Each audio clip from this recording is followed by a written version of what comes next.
Good afternoon. This is Perry McDuffie at MCA. Welcome to Cass Covert's presentation of his oral. I'm going to pray for us, and we're going to let him get started.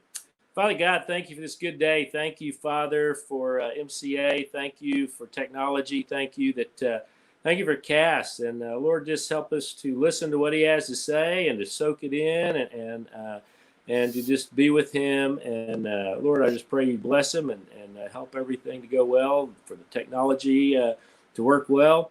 And we ask all this in Christ's name. Amen.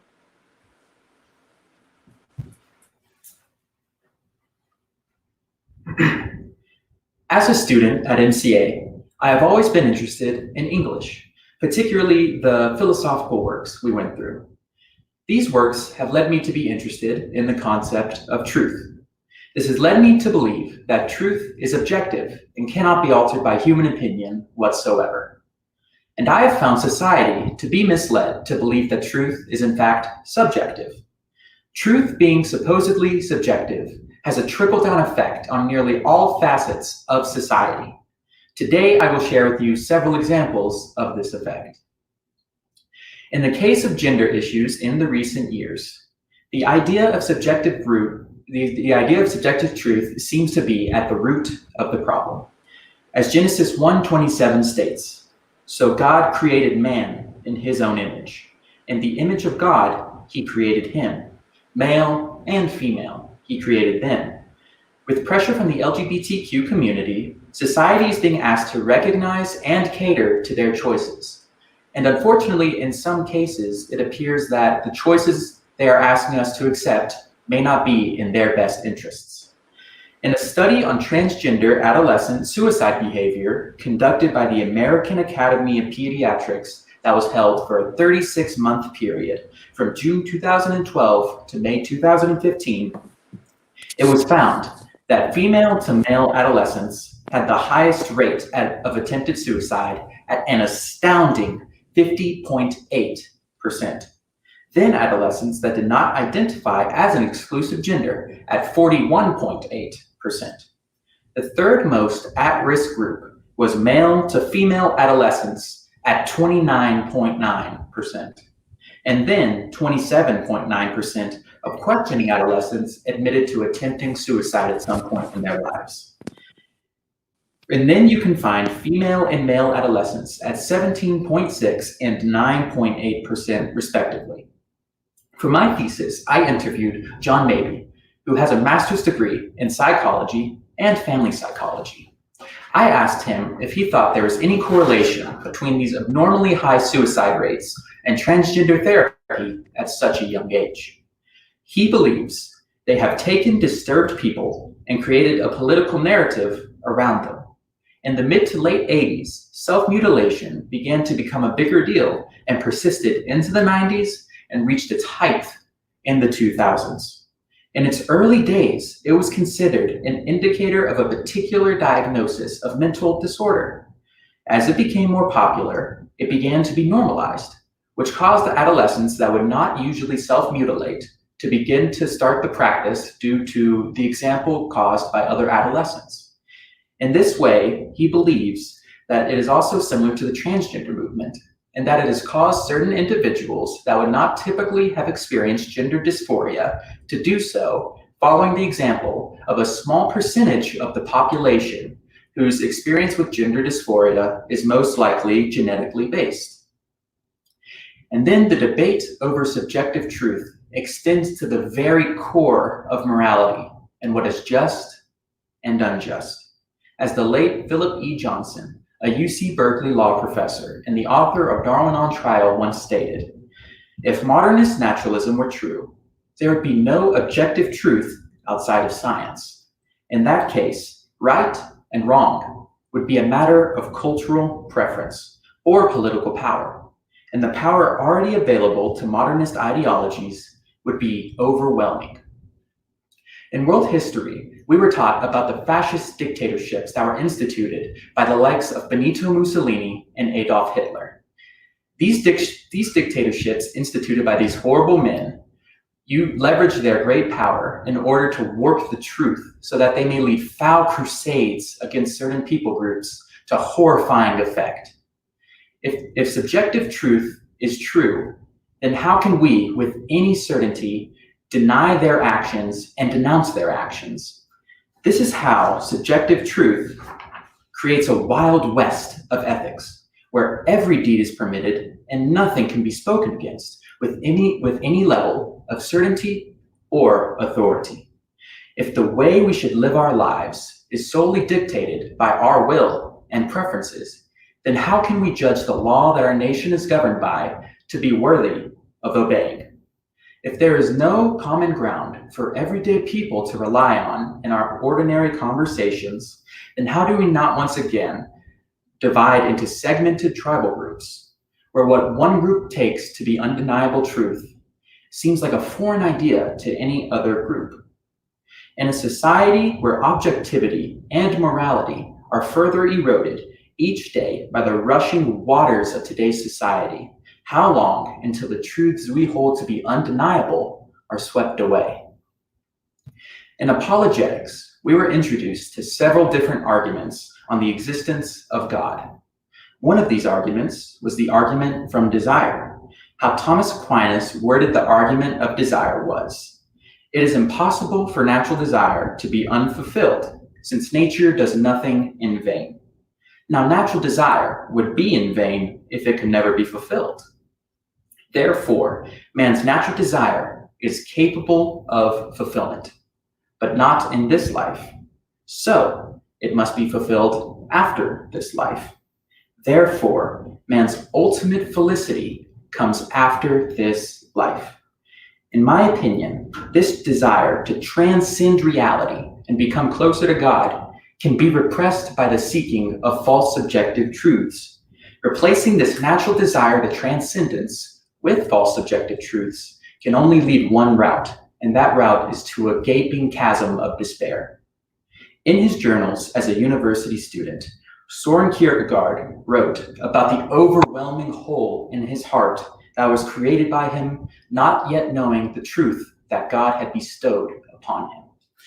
He stated, "There is something missing in my life, and it has to do with my need to understand what I must do, not what I must know. I need to understand my purpose in life, to see what God wants me to do. And this means that I must find a truth which is true for me, that I must find that idea for which I can live and die." Kierkegaard was consumed with finding purpose in his life. He knew he would not be able to live a full life until he found that purpose. If every life has an inherent purpose to it, and if we ignore that inherent purpose to seek false subjective truths, then that life could in fact largely be lived in vain. If you try to give your life its own subjective meaning, then that life just cannot find as much purpose as a life rooted in objectivity. A defense of postmodernism may state that we are not allowed to judge it based on our own rigid and corrupted and dated standards. But then I ask, if we are not allowed to judge it on our own standards, and their standards don't allow the judging of other truths at all, then by what standard may we judge it? It seems to me like subjectivity is content to throw stones at other philosophies without having any sturdy basis of its own to stand upon. And I just have a difficult time finding worth in a philosophy that cannot find worth in objectivity. It's almost like this philosophy is like being trapped in swirling waters without a means to escape so that you can make a stand on anything strong and rooted. And that is a shame. These are merely several issues with the embrace of postmodernism. If all of its branching paths are explored, you can find that the roots choke into nearly every facet of our daily lives.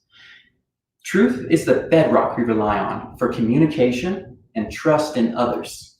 I find the debate over gender and its consequences, the concept of morality, and the existence of a creator to be some of the subjects most greatly influenced in our lives by the concept of subjective truth. And in fact, it is the decision we make each day whether to seek out truth or to let it slip through our grasp. As Albert Einstein said, numerous are the academic chairs, but rare and wise are noble teachers.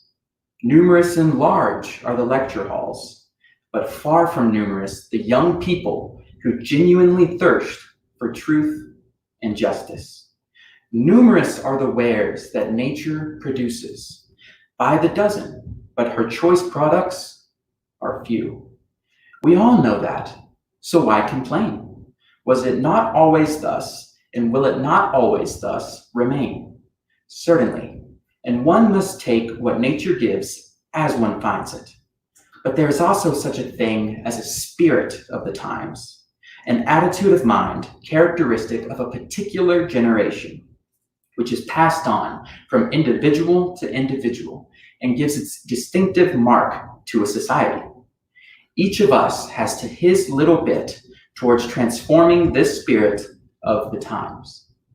He states here that the choices we make each day, which may seem inconsequential at the time, can in fact greatly influence how your generation views the very nature of truth. If we continue to allow the standard of subjective truth to dictate our lives, objectivity will continue to erode and lose ground until it is in fact not considered rational at all. Thank you.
Well done, Cass. Thank you. It's time for the to answer a few questions. Let me introduce Corey Telshow and Johnny Custer, myself, Perry McDuffie. We're going to go through a round of questioning, and then we'll kind of open it up for the audience to ask questions. In the opening paragraph, you talk about how we get to this point, I guess, in postmodernism, where it seems like all truth is subjective. How did we get to this point? If you're a student of history at MCA, obviously we've had a lot of history here, and we go back to the beginning. It was like people knew the truth, and now we've drifted far from it. How did we get here? I think humanity as a whole, without the presence of God, we consistently erode in our values. If you look back and you see Israel as a nation, their history has been plagued by consistent downfalls and then salvation by God. And so as you see, our nation, we have been content to allow God to try to force God more and more out of the picture, and to the point to where we try to remove objectivity as a whole so that we can continue our lives unimpeded by anything as silly as morality. Okay. Going on, and you give the example of the LGBTQ community, and that they want us to accept them. As I've grown up, it's not like anybody's out to get them. Why are they trying so hard to be accepted, or forcing society to accept them? I think everyone at a root nature wants to be accepted to an extent by their peers. And so what they've done is they've taken such a vast detour from a natural human life and taken their own spin on it. So I think it's almost natural for them to want their way of living accepted by others that might not see it as pure or natural. Okay. Do you think that if they can normalize it, they can feel better about themselves? Yes, sir, I think so. Okay. Um, you later go on to say that the statistics show that gender confusion leads to a very high rate of suicide. Why do you think? How do you think these people end up there at that point? I just think during their development as children, it's a very uncertain point in their lives whenever they haven't completely matured. So I think what happens is when you have overeager parents who are willing to accept any whim they may choose, and so then that causes them to have a permanent operation, in fact, like a conversion therapy. And then later on, they may discover that was not in fact what they wanted. That was just what they wanted at the time. And then that causes them to be in dire straits of they're not the person they want to be anymore. Okay. All right, good.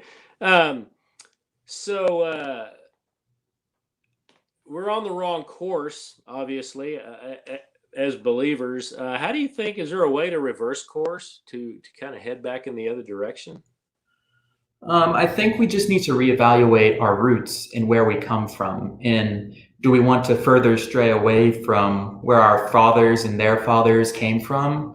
And do we want to try to blaze our own trail? Or do we want to go back and see where they succeeded and take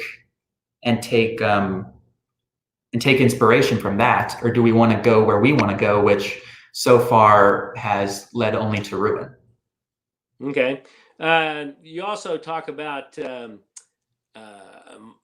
modern society kind of descending into tribalism. Do you see that occurring?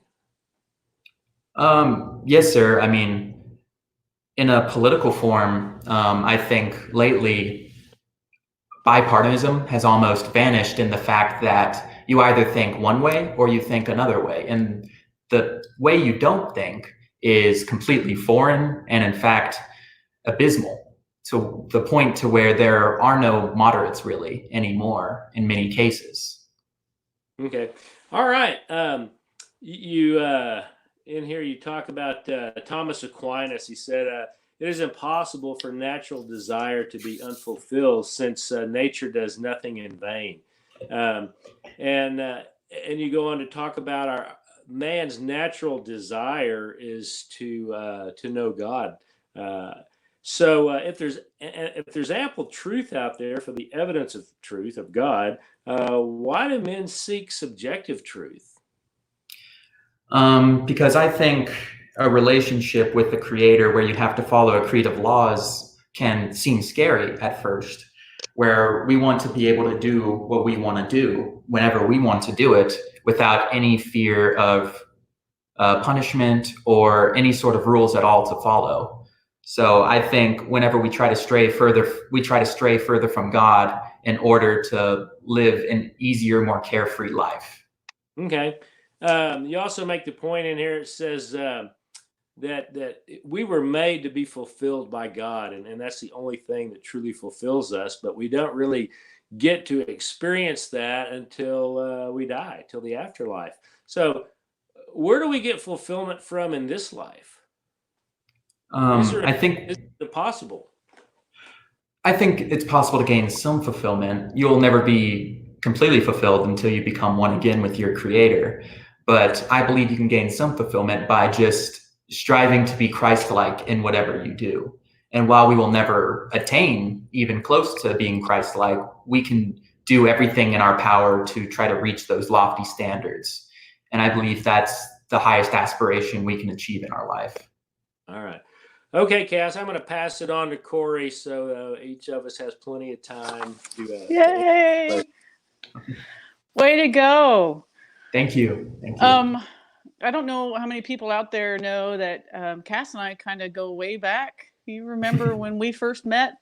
Yes, ma'am, in the Cub Scouts. I think That's it was right. a bear den, wasn't it? Like third grade, maybe? Something along like those that? lines. Yes, ma'am. You have only gotten better with age. Thank you. Thank you. So it was fun times then. Got some good blackmail stories. So That's right. Yeah, way to go. And I absolutely love this topic. I harp on this topic all the time with my own kids. I'm um, always kind of recognizing secularism when I see it. So I have some questions. I have lots of questions for you. Okay. You mentioned Thomas Aquinas. Generally, I mean, as an MCA student, has this topic popped up in any other places, in any other readings that you've done, or? Well, I think to some extent it almost is involved in every philosophical work we go through. I mean, whether Descartes, Pascal, Socrates, Aquinas, because at the end of the day, I think what they all strive for is to find truth in their lives. And I think that's one of the reasons the idea of subjective truth is so tragic, because you're taking all of those great thinkers' lives' work and you're just trying to cast it away and throw it in the garbage. Got it. So when did you kind of have that epiphany that there is real truth? How old were you when you figured out, wow, Oh, goodness. I can't think off the top of my head of just, one event where it was just the veil was cast off and the truth appeared before me. But I think of it more as just a natural evolution, helped in part by the school, in that they teach, the Socratic method, which is where we go and we seek truth for ourselves and we ask questions, and that's how we find it. And if we just allow ourselves to be told this truth and not go find it, that's how we allow it to progress. So we go and seek the truth ourselves, and that's what I did. I can't recall, I'd say probably 14 or 15 is whenever I made the leap to that level. That leap, right? Yes, ma'am. Yes, ma'am. Good job. Well, okay, so I have so many questions. I have to save some for Mr. Custer. But you talked about society being misled. Yes, ma'am. Who's the biggest culprit? How are we misled? We are misled by the news, the media, cinema, literature, nearly everything, but I think nearly the church at this point, because since they are all typically progressive, because that's what they think at this time is best for their bottom line, that's what tends to mislead us. And that's why it's so effective, in that it's almost difficult to escape unless you move to some log cabin in Wyoming or Florida, or not Florida, Wisconsin or whatever. Hey, after all this, I'm there, man. Yes, ma'am. That's right. I'm there. So you say media, things like that. And you mentioned three big things: gender, morality, and the idea of a creator. Yes, Out of those three, and I don't know, maybe your generation, what do you think maybe is the most dangerous thing to take subjectively? I feel like we aren't to the point of morality itself being doubted as much, but the closer we get to that point, the more dangerous it is, because then the very law itself can come into question. And if you get to that point, then, I mean, we're only a skip, hop, and a jump from anarchy. If you think that morality can be judged by our own preferences and will, then that's when a society begins to completely break down, I believe. Okay. But Very I think good. No, go ahead. Or I'd say in our current generation, gender rights is more of a current issue, and morality is a little bit further off at this point, I'd say. Okay. And my last one before I pass it on to Mr. Custer, talking about, what is it that makes us really kind of force-fed this subjectivity? Do you think it's because, I mean, is it easy to be somebody who goes out there and says, I have objective truth? This is what the Bible says. No, man, it's not. Because at this point, we're in the minority. And at this point, it becomes more dangerous to share your opinion if your opinion isn't shared by the majority. And this is how it always goes, and that it almost descends into mob rule, where your opinion doesn't matter if it's not the opinion that the majority shares. I'm having flashbacks to the Not My President movement. Oh my goodness. Yes, ma'am. So I will pass that on to Mr. Custer. Well done. Thank you. Cass, well done. Well, Thank you. Thank you. Yeah, I don't know about you, but I am just thrilled to have a conversation about truth, and one that is filled with so many good philosophers inside of it. So, Yes, sir. I don't think there's going to be enough time to contain it all, even though I hope and wish there would be. Yes, sir. We'll try our best. We will. We'll do our best. So, I'm drawn to truth, just like you are. And I love it. It gives me so much energy. Why do you think we're drawn to truth? I think because we are drawn to a creator and we see his work in truth, in the truth that he has made for us to find. And so I think whenever we search for truth, we are in fact searching for our creator, even if we may not know it. Because we search for his handiwork, in fact, I believe. Okay. So we're searching for the one who is the most stable, the one who is always there. What do you think that says about people who aren't drawn to truth? I still feel they might be naturally drawn to truth, but they have gone to the point to where they've stifled it so much and just pushed it underneath so many other searches that at this point it's almost a tragedy of they have warped their own reality to the point to where they just don't believe that truth is as much of a necessity in their life. Yeah, that is a shame. Like any good philosophical conversation, how about we define a term or two? And fantastic. Yeah. So how would you define truth? How would I define truth? I would define truth as something along the lines of an objective law or fact that cannot be altered by our own will or preferences. Nice. I like that. I think that rides right along with how everyone, for the most part, commonsensically understands what truth is. Now, so if that's what truth is, I want to ask one question and then push back a little bit. So first, what you talked a little bit with Mr. McDuffie about how people came to this idea of truth as being subjective. What do you think are the biggest reasons people buy into it or take that as truth as being subjective? What are their arguments, or do they have some? I think their arguments they typically use are truth has typically just been a tool to be used by the ruling party to rule the lower classes. They can say the truth is that there is an all-watching God who knows what you've done, so you have to do the right thing. So in fact, they can see truth or God as an extension as merely just a tool of control. And now at this point, we've outgrown that dated nomenclature. So you're saying some people just use truth as another means of power. If I can tell someone what's true, then they can do what I say, or be pushed. Yes, around. I think that's been argued before. Yes, sir. Yeah. Let me give you. So let me play the other side. Let me play the devil's advocate, if you will, on the other side, and push back on the idea of truth as being subjective. So. We're say we walk into a ice cream parlor together. We're going to get some fine ice cream. Now you might walk in and say the best ice cream is the Holka Holka Burnin' Fudge. You go straight for it, and I go no. I'd rather go for the Stark Raving Hazelnuts. That's got to be the best. Aren't those two different truths for us?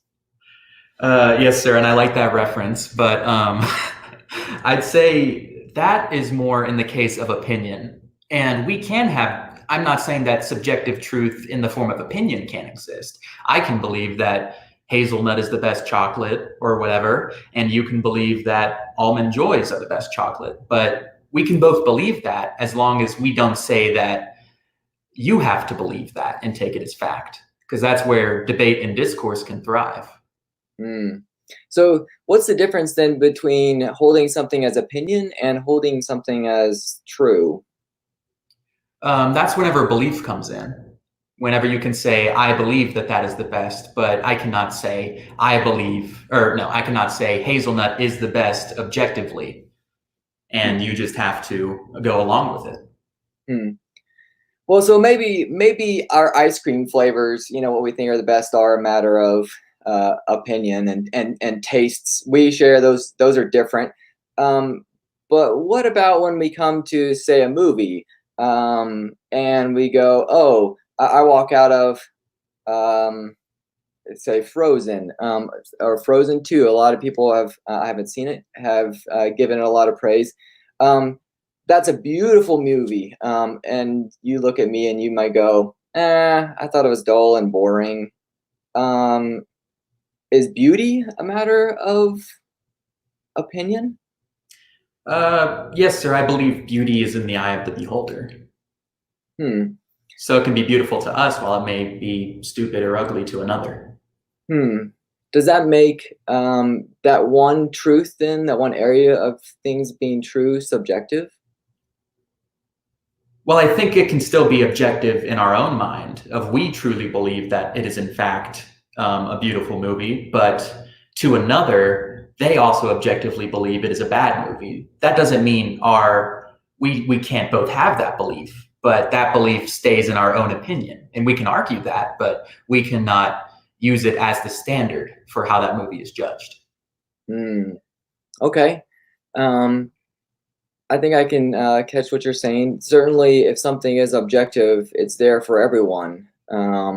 And different people might be nurtured in different ways to find different things as being pleasing aesthetically. But when we say something is beautiful, we're really talking about not something maybe always out in the world, but something in how we come to it, what its effect in us.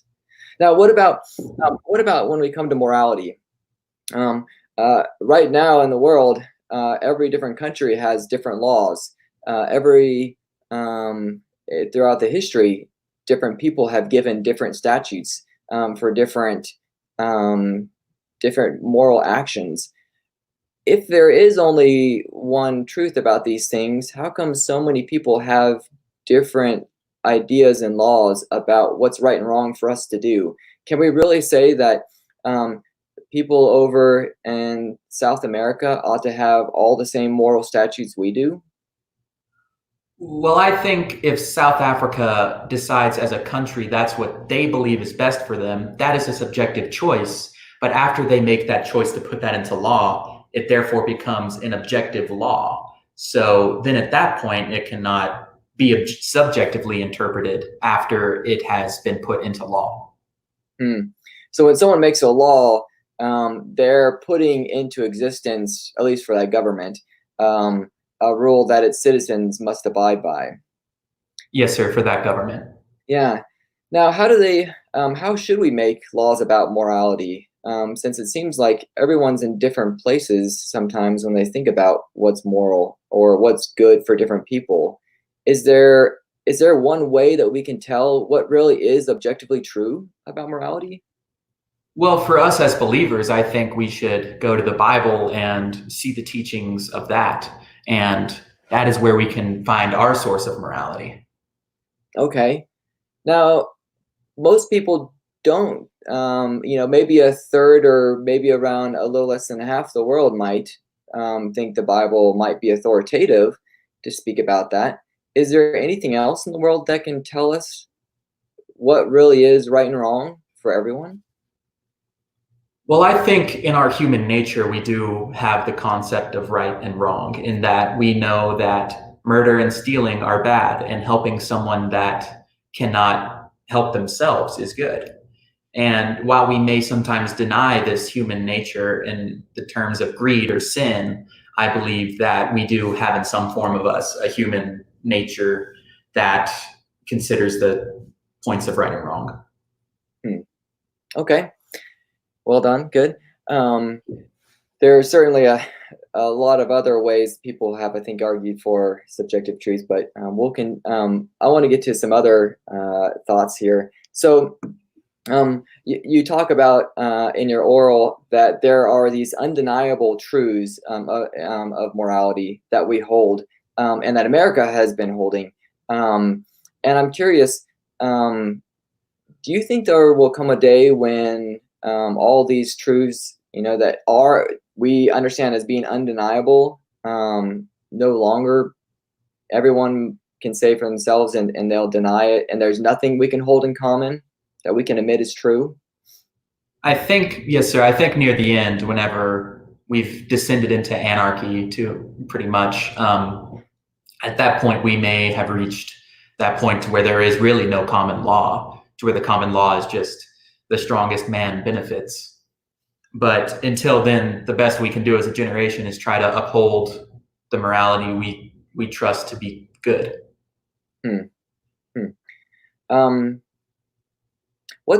What do you think is there anything that's on the other side of truth? If something's opposed to truth, what do you think that would be? Falsehood or a lie, you would say? Okay. What is falsehood? Falsehood is taking truth and then corrupting it to not lead to the same conclusion as truth would, to mislead. Okay. You talked about how the church is the one that hasn't been misleading people. Certainly, I agree that there are a lot of different institutions in the world that have been misleading. One conception some people have of the church, though, is that in their holding on to truth, they're dogmatic. They're rigid and fundamentalist. And it seems like holding on to truth this tightly is oppressive. Now, what would you respond, or how would you respond to someone who thinks that about the church holding on to truth like it? Well, I would argue that truth is meant to be held on to preserve and protect at all costs. Okay. How would you respond that some people in the church seem to be oppressive and way too dogmatic, and even seem to run over? And it seems like if you think one religion thinks everyone must believe this way, doesn't that seem like that's oppressive and bearing down on everyone else? I think there's room for argument within religion on certain points, on different interpretations, and that's where you can have different denominations of a religion. But I think at a certain point, you have to have something where it is creed, where you cannot alter that point, or at that point, it can become a fundamentally different religion. Good. Thank you. I'm going to pass it back to Mr. Duffy.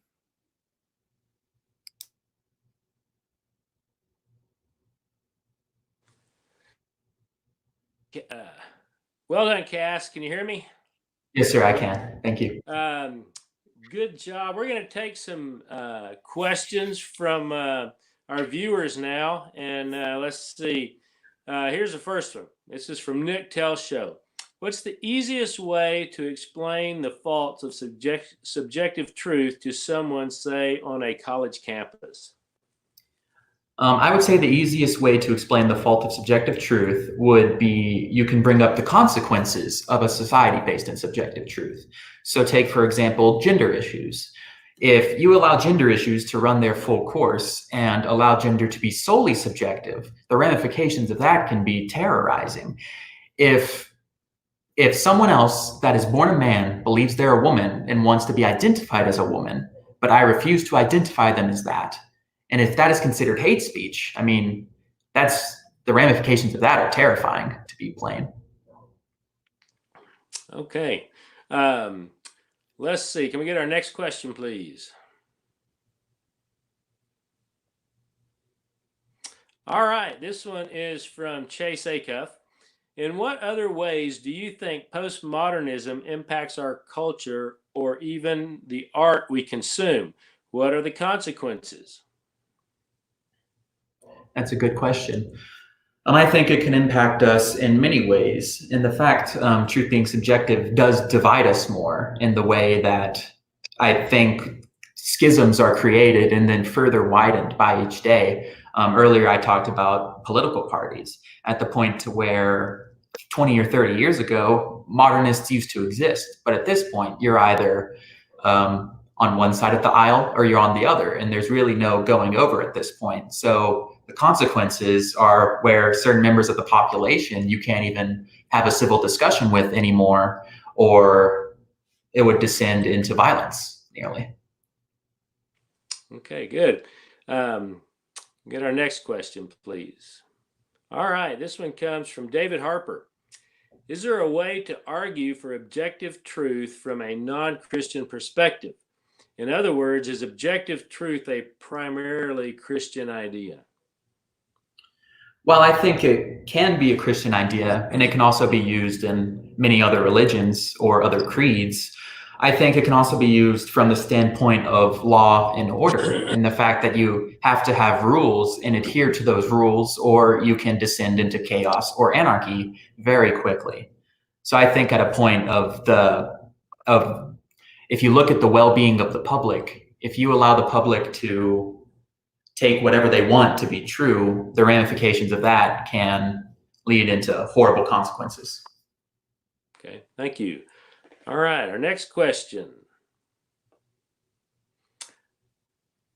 is from Reagan Harper.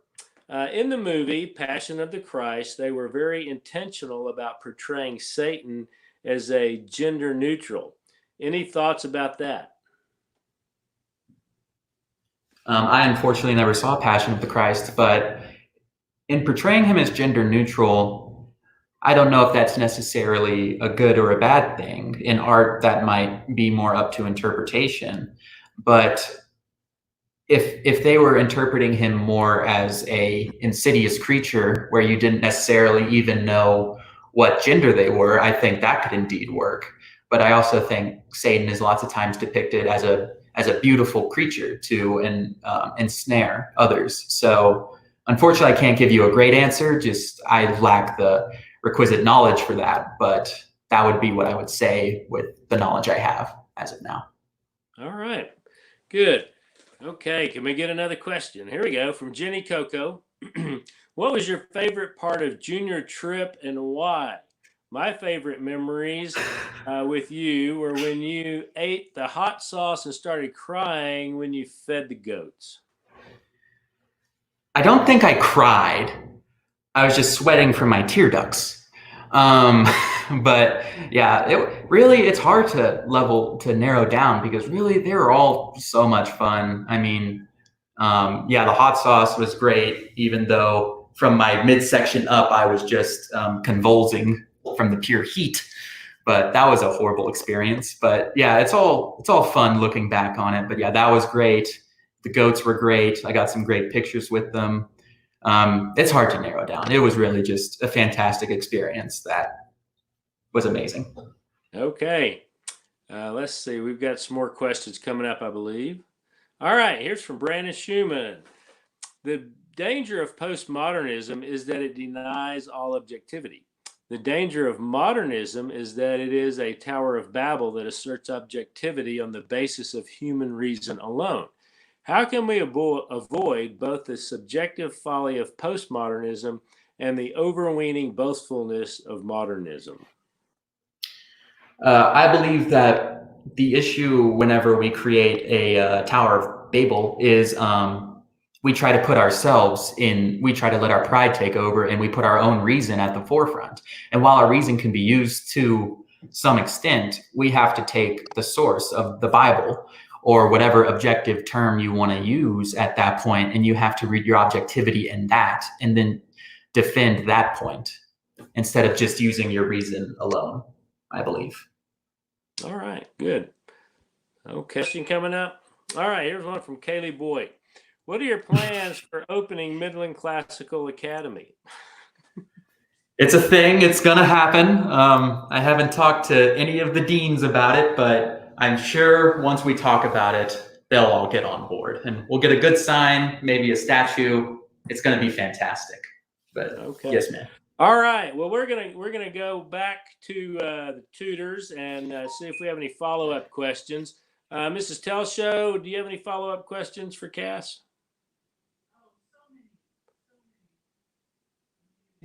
Oh, I think you're You muted. can hear me now. There you go. Yep. Yes, ma'am. So many.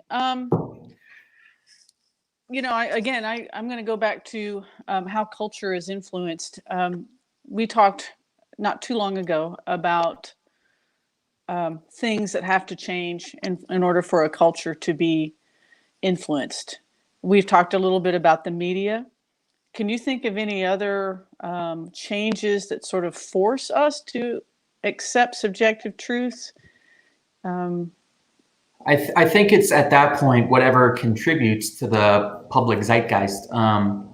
So at first, yes, you have to introduce your own opinions on subjective truth. So through the media, literature, cinema, have at it, whatever you want. But then in tandem, you also have to vilify the church or whatever bastion of objectivity is left, which most likely is pretty much the church. But yes, ma'am, at that point, you have to hand in hand strengthen your own point of view and weaken the opposer's point of view. Right. And we, you know, it's like when I hate to sound cliche, but you know, the whole, when I was a kid, you know, when I was a kid, if somebody on the playground decided to identify as a cat, that was, you know, he was, you know, a person like that was always free to identify that way, but we didn't have to accept it. You know, that person was always on the fringes. That person was always. So do you think that there's an element of law and even psychology that has affected our culture a little bit? Yes, ma'am. As you see in certain more urban areas, we almost descend to the point to where there's starting to be discussions about whether denying their choices can be hate speech. So at that point, if the law is on their side, that can become very dangerous. Yes, and ma'am. I think we see that more and more. Yes, ma'am, I think every day. In the media. Right. Mhm. Okay. So a couple of questions for you personally. Give me 5 objective truths that you hold personally. 5 objective truths. Okay. This might take a second. So first is that I'm fearfully and wonderfully created. Is that I have a creator. I'd say that creator is a good creator who cares about my life. So it's not a blind watchmaker situation. Of course, I'd say there is a basis for morality and what is right and wrong that we should adhere to. And I'd say that there is a life after this that we strive for so that we can become closer to our creator. But, wow. I think you pretty much covered everything in just a few. So I want you also probably to realize that as your generation grows up, you're being able to articulate objective truths is going to be become rare.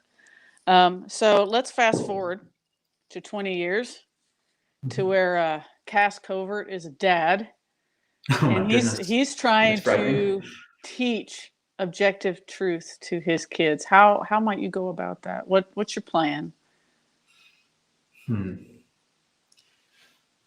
At that point, say if he has a little brother or sister or a friend, I'd have the young tyke, let's call him Bill. He's my son, Bill.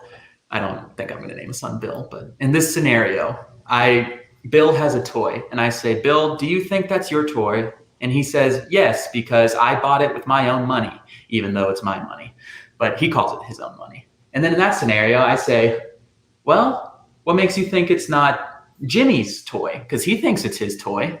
And then he'd say, no, at this point, he'd say, no, but it's my toy. And then at that point, I'd say, well, yes, because that's just the way it is. It's your toy. And do you think Jimmy's opinion or your opinion can influence the fact that that toy does belong to you?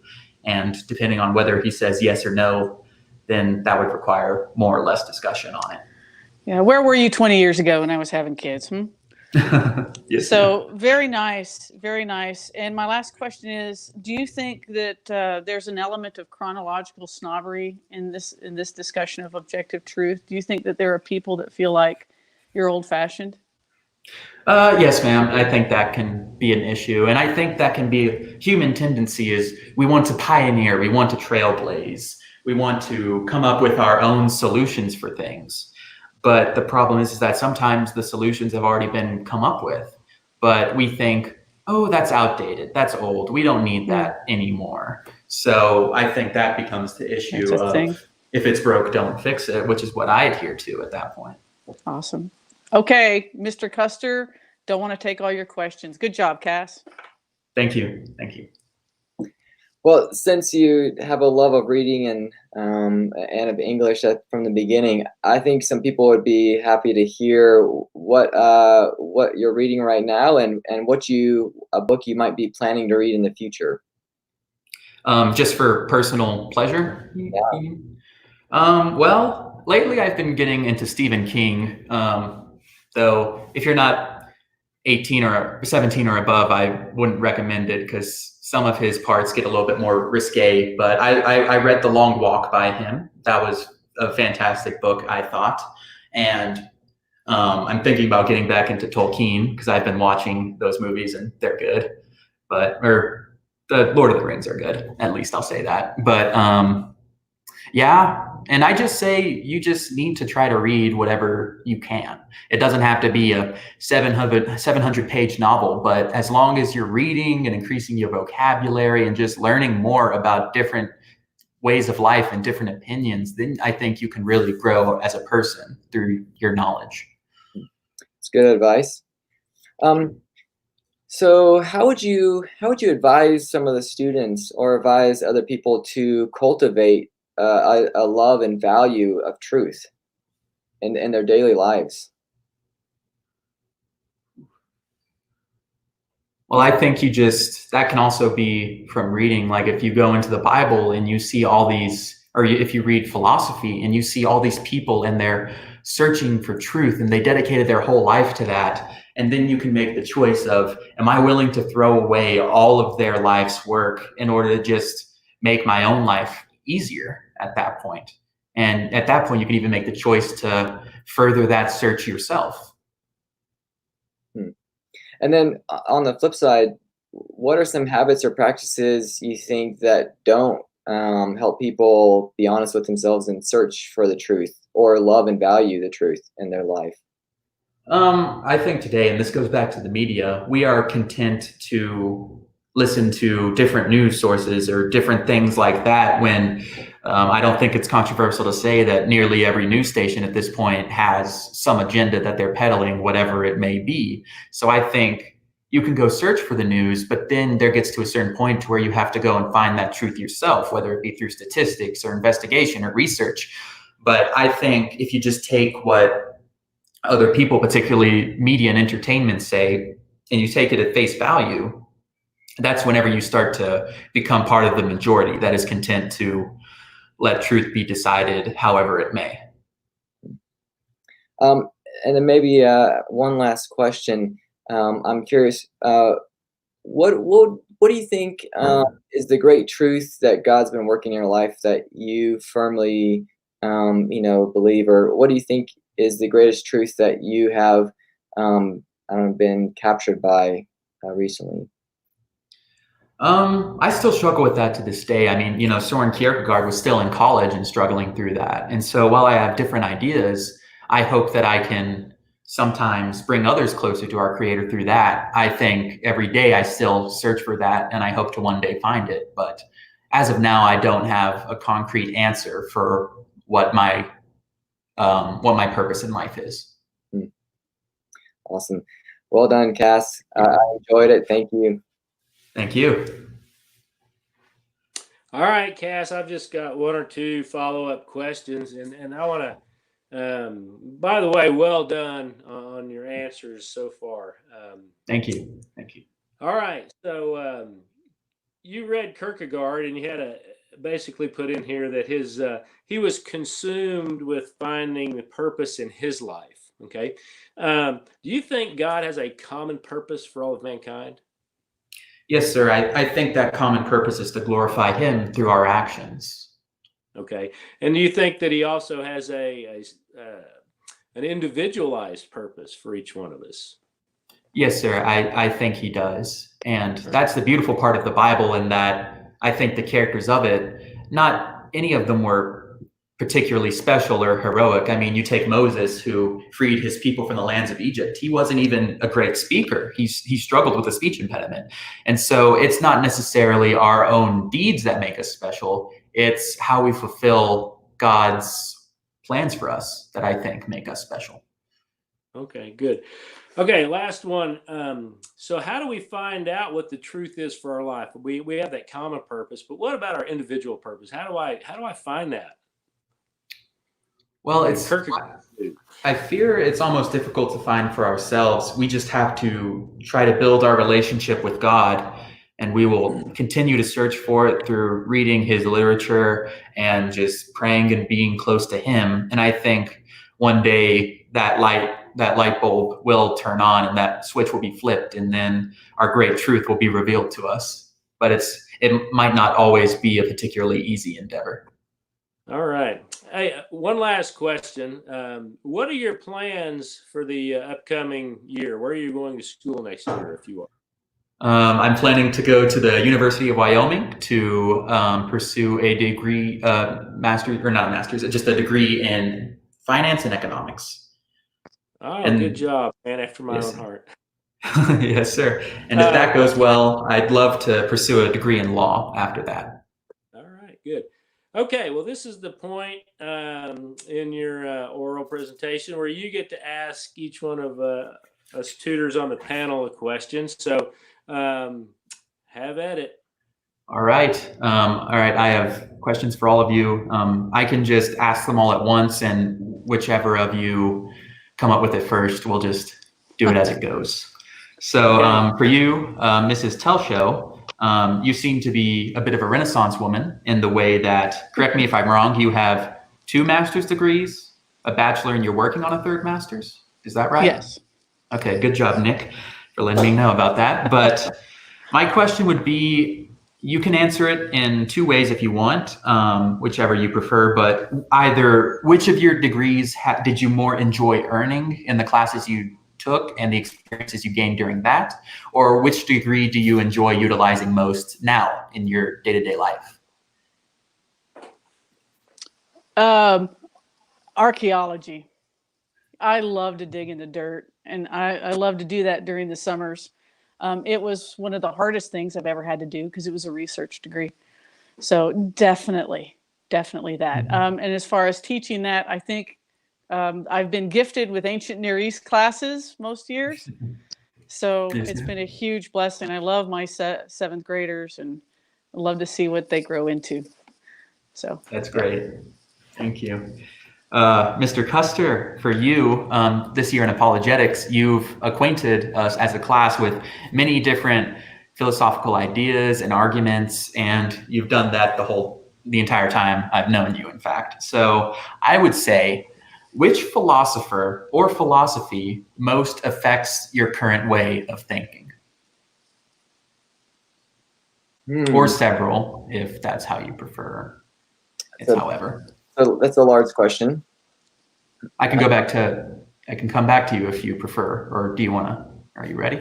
I'll see if I can give a shot at it. I think there's probably multiple philosophies. I mean, certainly in general, there's broad, large ones, like atheism,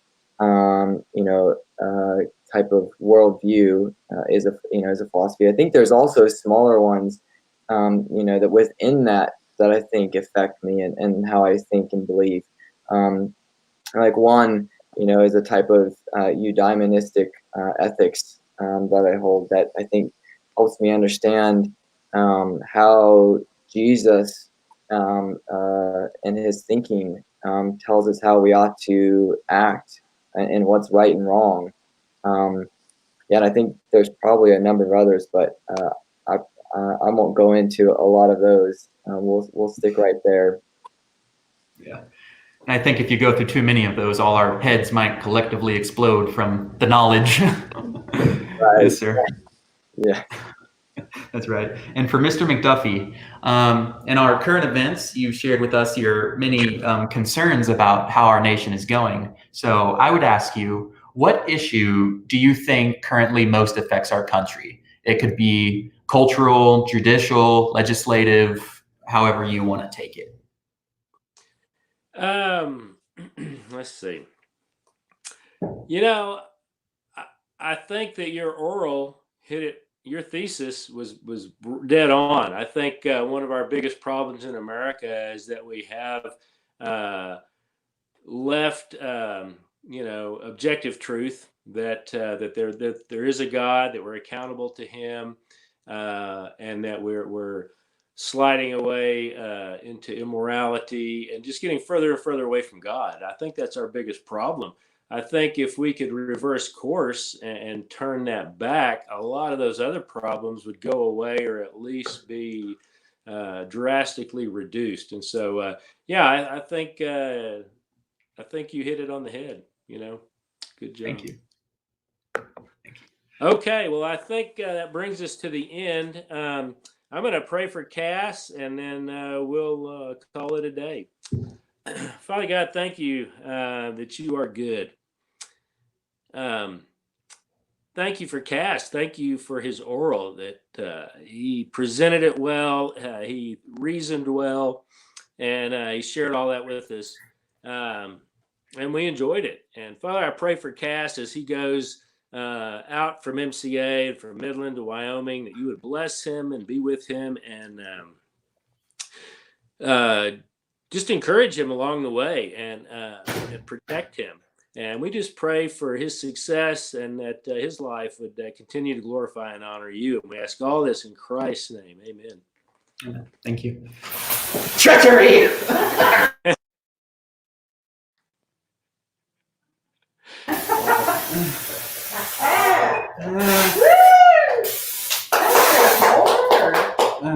You did good, Mama. Thank you.